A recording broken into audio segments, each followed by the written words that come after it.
Tribunal Constitucional sentencia ukuntakama niykamusqa hayllas willakuyta ñawinchanapaq derecho kasqantas hiparqachinku hinaptinmi kamaykachin Empresa de Servicios de Agua Potable hinallataq Alcantarillado de la Libertad S.A. Sedalip SA nisqata Vicente Raúl Lozano Castroman willakuyta huykunanpaq chaynallataq pagananpaq aswanja mana hatipasqanmanta.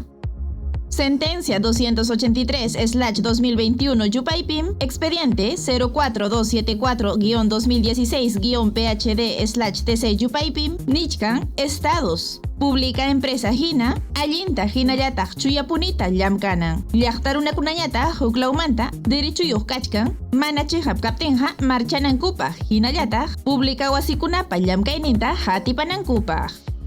Kay patapim Lozano mañakullasqa Sedalip S.A. Empresata willakuyta hunanpaq subgerente de asuntos jurídicos nisqamanta. Chaynallataq niykamusqa sichusma bienes y rentas. Hinallataq ichapas qullqichaskisqan kasqa declaración jurada nisqamaytupi qillqasqa. Chaynallataq estadupa wasinkunamanta hayka qullqitaqsi yaykumunman kasqa.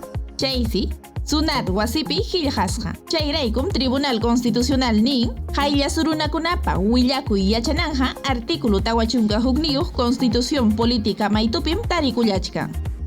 Huklawmantañataq colegiado niykamusqa Lozano abogado amachaq kasqanmanhinas hallariykunña iskay pachak iskay chunka tawayuq constitucionales hatipaykunata. Chaykunamantas iskay pachak chunka pusaqniyuq habeas data hatipay.